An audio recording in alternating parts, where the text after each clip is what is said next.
What's up, you guys? Welcome back to WIDEBODY Nation. I bought the ugliest daily driver possible, so I'm going to show you around it. Yes, it's probably going to turn into a roast of the car, but there are a lot of good things, and you guys can stay tuned for future videos after this. We've got a couple, bolt-on mods coming and some comparison videos that I guarantee you haven't seen on the internet yet. So, obviously, this is the 2022 WRX from Subaru. This is a premium with only a couple options, but as you guys will see in the video, the premium is probably where the sweet spot is, in my opinion, because Subaru has made it a bit weird as far as the high trims, and then the lowest trim, the base, is kind of funky as well. So with that being said, we're gonna go outside, then in, and then I'll talk about driving impressions, and we'll talk about break-in of these cars, because yes, you should be following an actual break-in instruction, even though this is not like a Corvette or a crazy performance vehicle. So make sure you guys hit that subscribe button, comment down below, and yes, we have more S209 content coming as well. So as far as the exterior goes, basically they went full crossover with this thing. I personally think that the three colors to get in this, if you're not gonna like wrap the car or anything, is black is probably the top color, gray, whatever their silver gray color is probably your second, and then white I would say is like the third best looking color. I don't think the white looks bad with all the cladding because it's a stark contrast. I do think all the color combos that are like a real color, like World Rally Blue, orange, whatever other colors there are, look a little bit kind of clown car-y, and that's coming from someone who has a World Rally Blue Subaru and has had blue ones in the past. It's just like the way that the blue and the other colors go with the cladding, it just makes it look kind of silly, in my unprofessional opinion. We'll start at the front. I don't think the front looks too bad. It is a lot bigger than every other Subaru. Like, we just had the hood pop before the video, and there's a lot of space under the hood, much more than any of the EJ variants from what I'm tracking. While Tommy, my cameraman for the day, is videoing the front, I'll go ahead and turn the lights on. And that's one of the reasons why I think that you should get the premium, because the premium level is where you start getting the fog lights. And if you don't get the fog lights, I think it looks even more crossover. Overall, the front I would say is okay. It's a little bulgy. The headlights I do like. They're kind of small, but the headlights combined with the fog lights, pretty decent. Before we start roasting these fender flares, I do want to talk about tires and wheels. They're a pretty decent tire for what they are, but they're a pretty standard Subaru size, 245, 40, 18. That's pretty much par for the course these days. And that's on a WRX too, that's not even an STI. As far as the wheels go, I think they're decent, but the tires, I don't know why they're putting more of like a summer tire on. These are a very similar tire that came on my STI S209. Darn near a track tire. They're supposed to be kind of like the Michelin Pilot Sport 4S competitors, maybe a little bit trackier. I haven't looked at the tread wear on them, but oh yeah, they're 200 tread wear, so they're even more tracky than a 300 tread wear Pilot Sport 4S. On a WRX though, I don't really know. This doesn't make sense. It's like crossover fenders, track-ish tire. Plus, it's not even an option. Like, it's not like we're in Tennessee, kind of in the middle of the United States. It's not like we're down in Florida and these are coming on cars, but up in New England, they're coming with like a 4S or a Continental all season. So these are gonna be getting changed out pretty quick, and I just think that Subaru kind of missed the boat on that one. I know they probably have some sort of deal with Dunlop or whatever the brand is, but kind of weird that they did that. Also, another video pointed this out. These tires, almost everybody who's picking up their WRXs, my tire pressure when it's cold is in the 40s already, and the door says 32 and 33 front and rear. So I think they probably did it. My guess is probably just for fuel economy, or it's the dealerships putting their nitrogen in the tires and all the silliness that they do there. But I don't really understand how they're PDIing these cars at dealerships and letting customers take them home, because we got a little bit of shop dust in here. You can see these tires are running not a full contact patch here. I mean, there's a good inch of tread out there that's really not getting any wear, because you can see the shop dust right there. That's just kind of on the inside tread. So I do need to lower that in the meantime. With that being said, let's start talking about fenders. Now, I can't fully roast them because these are actual real vents, which is pretty unique for Subaru and pretty unique for a lot of automakers these days. They actually did functional vents. Apparently the dimpling on here is supposed to be better, like aerodynamic, like golf ball, whatever. They did connect it all the way, which could be a love or hate thing. I'm gonna be comparing this car to my wife's RAV4, believe it or not, and it's very apparent that Toyota actually owns part of Subaru by their styling things. It's kind of like they took the RAV4, because everyone loves the RAV4, the new generation, and then kind of threw it at the WRX, not the Crosstrek, the RAV4. Threw it at this car, and so it's a weird hybrid of those. Something Tommy pointed out, which I'm sure he'll put in his video, Tommy likes when these mirrors are up here, just as a styling thing. The mirrors I don't see very well out of in this car. I don't know if it's an adjustment thing. I've messed with them a little bit, but I really don't get great visibility. Definitely need tint on here, especially with being a white car. Definitely get that fishbowl feeling. Running boards, they are what they are. I'm a big fan of no sunroof. I'm 6'4", so my head usually hits the support beams of sunroofs, like in my wife's car, in Hellcats and everything. Everyone loves sunroofs for some reason. I really don't. They add weight, they break more, and they're like usually $1,000 or $2,000 more. So I really feel zero need to get them. So definitely appreciate that. One of the few options that came on this car was the vortex generator. I've seen some pretty interesting YouTube videos where people like tape strings and stuff to the back of their car here and do like no vortex generator versus a vortex generator. I think it's probably negligible, you know, 1, 2, 3% added downforce or better vortices coming off the back, but it's there, you know. I don't know if this is an option or not. I think they're all coming with this. I'm not sure on that. But this little duckbill, and by little it is very little, but some people have commented on the taillights. In person, I think they look pretty cool with that like crinkle look to them. Yeah. Once you realize that it's intentional. Obviously being like a straight LED might be cooler, but everyone pretty much does that. So Subaru's being a little unique there. And then obviously we got the big diaper back here, which is very, very similar to a RAV4. There's just a lot going on. I don't really know why they did like the full shelf back here. Cause like the trunk opens, which it is nice. You have a trunk open press there and a backup camera, obviously. So it's like you got multiple levels. Like on most cars, it's this just goes out and down, right? Mm-hmm. Whereas like here, it's this, then this, then this. Just kind of a lot. A lot of plastic. A lot of plastic and just, you know, a lot of different angles and stuff going on. Still keeping the quad tips. You know, I still don't understand why Subaru went to that, you know, what was it, 15 years ago with the 08. Yep. I've had 08s before. I had, you know, the 19 S209. I still think it technically should just be running a single exit. It's a 4-cylinder. Like, right. It's not like you're running 2 sets of you know, long tube headers or anything like that. But interior of the trunk gets the job done. It's not huge, but it's also not you know, it's not a hatchback or nothing like that. But it does get the job done, and you know, you do get the fold down seats in there, so if you do actually have something to put in there, the fold down seats will get you there. That's pretty much it for the rear end. We can jump on in to the inside.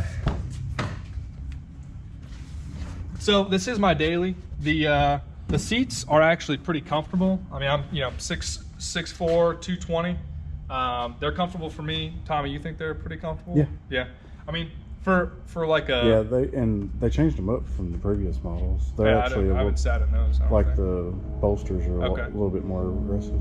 Yeah, the bolster, I mean, it's weird though, because they're still comfy. Yeah. Like I thought when I saw them, I was like, oh, those probably won't be very comfortable, but they're comfortable for me. They are manual in the premium. I guess we could talk about seats now. So the highest spec, which is what, the GT? Yeah. That's where you get all the cool like Recaro seats. But the GT, like so many other people have pointed out, is only available with the CVT, which is now the Subaru Performance transmission, which is not a bad transmission for like if you have an Ascent, right. But for a WRX, like that doesn't make sense. So kind of weird that Subaru basically just told everyone who wanted a manual that they can't have the top trim. Right. weird flex on their part. As far as that goes though, maybe I'll grab the GoPro and bring it on in. And Tommy, you want to go around the other side? The interior, don't look too hard at the manual transmission A91 Supra order too. That definitely don't pay attention to that. But Tommy's gonna hop in here. Obviously we got the new infotainment system. If you want to take that over here, we're doing this in one take, folks. So new infotainment system. Obviously it does have Apple CarPlay if you plug in. I have one of my cords from my truck here, which is like 10 feet long, but you know, it's got their USB ports, plugs right in. I'll plug it into Apple CarPlay real quick just so they can see how it interfaces, because it is actually they use more of the screen than most people. Like when Ram first came out with this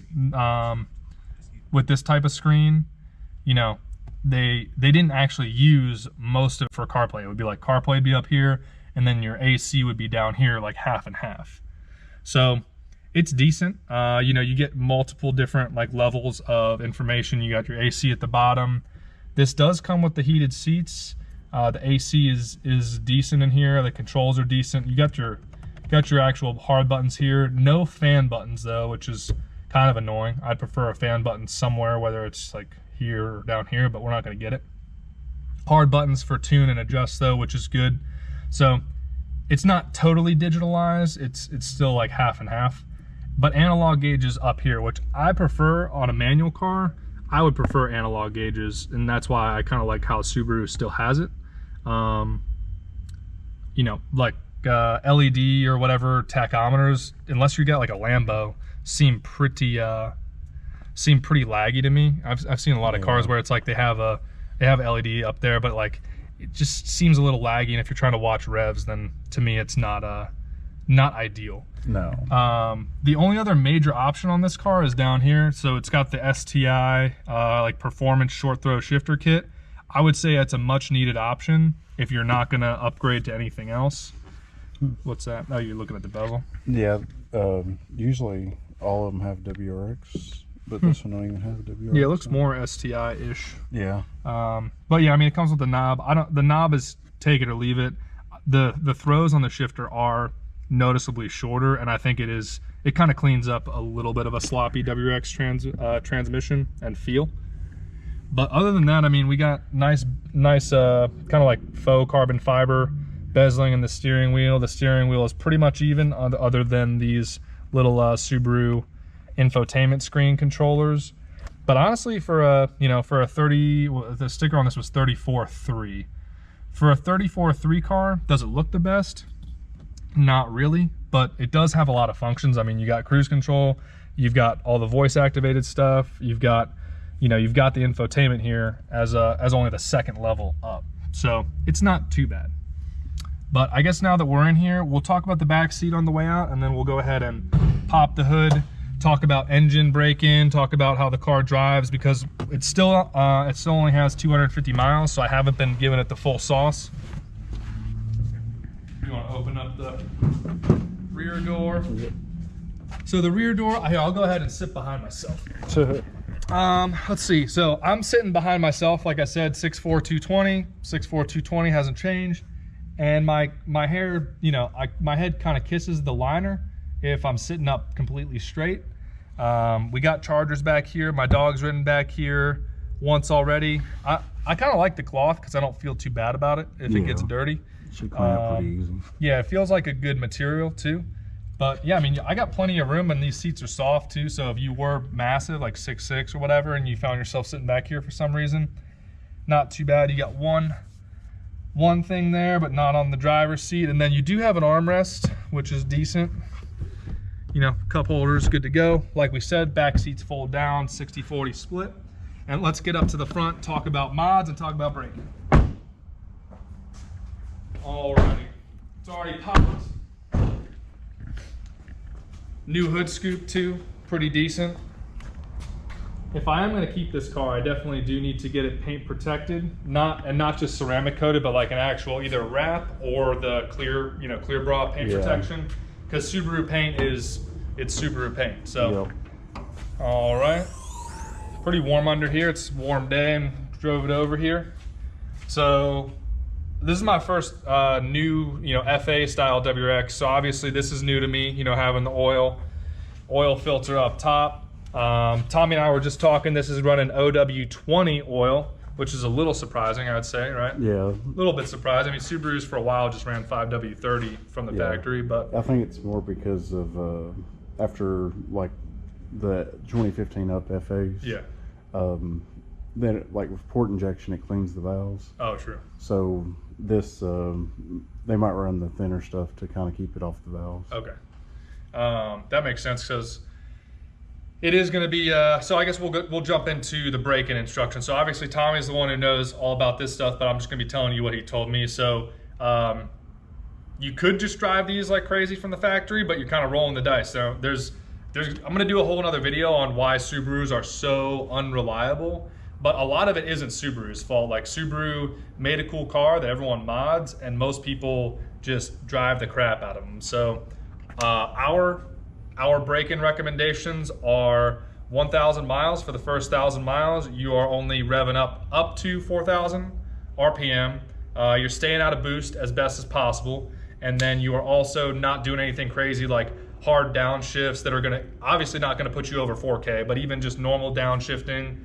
On the flip side though, I would recommend after driving this for 250 miles, not lugging the motor either. So like if you're driving, if you're only driving 20 miles an hour, don't be in fourth gear at 1,200 RPM where you're like putting your foot to the floor, but nothing's happening. Like that's the flip side of driving it like crazy or driving it kind of like, ignorantly as well. Right. So we're gonna be doing an oil change, probably still running the same weight, right? We're just gonna switch over to AMSOIL. Yep. So we'll switch over to AMSOIL. I've been running the AMSOIL in my S209 that's running full E85 for about 12,000 miles. Had no issues with it. We change the oil pretty frequently just because we do a lot of work to the car. But as far as mods go, as of this weekend, ETS Extreme Turbo Systems just came out with with the cold air intake that goes right here and then plumbs all the way down, which I'm still kind of getting familiar with these WRXs, the new FA motors. Like I'm used to the EJs, so kind of reorienting. I'm used to seeing a turbo and a downpipe right there. Obviously there's nothing there. And also a bigger transmission with the STI 6-speed. So we have the ETS intake coming. Hopefully it is here sooner rather than later so we can have one of the first videos out for you guys. No, they are not requiring a tune. Yes, it is mainly going to be a sound thing for now until people are tuning for them or until you're doing some other supporting mods that would show you the added benefit. I'm just excited for the sound because this car it drives nice, but it's super boring, super quiet. We also have a top mount intercooler coming for it. Again, if you're not tuning it, you're probably not going to see a ton of performance benefits, but we are going to go ahead and do that. It is larger, has more rows, more channels, and should keep the car, 5 to 10 ambient intake temperatures cooler. And then the last thing was an exhaust. So we got the ETS, we got the Extreme coming in, which is going to be pretty rowdy, but we can't do anything with the downpipe. So there's 2 cats on there, so it shouldn't be that crazy, but I think all 3 together will make a pretty decent sounding daily driver. But other than that, I'll do a different video for driving impressions so that we can keep this one relatively short. But that is my general walk around and first impressions of the car. Is it the best looking car? Absolutely not. Is it a decent daily? I'd say after we switch up the tires, I think it's one of your ultimate dailies, just because you can't really beat having a manual 270-ish horsepower daily that can handle up to 8 inches of snow easily once we have the right tires on it. And yeah, I mean, I've been impressed with the car overall so far. And believe it or not, some people do give you compliments, just not the people that you would expect on it. So appreciate you guys tuning in. Make sure you hit that subscribe button so you guys get kept up to date on the intake, the top mount, and the exhaust, but not in that order. It's gonna be intake, exhaust, then top mount, just because that's how you guys are gonna wanna consume the content. As far as everything else goes, we might wrap the car, we might PPF it, and we're gonna be tinting it, although this car may or may not stick around for too long, because like I said, there's a manual Supra that has been ordered and might be here sooner rather than later. So appreciate you tuning in. Comment down below what else you guys want to see. You guys can roast this car, roast me in the comments. Just take it easy on Tommy. You know, but we're in Tommy's shop. We'll give you guys a tour of the shop once we kind of do some more work on it this week. But yeah, appreciate you guys tuning in, and I will see you guys in the next video.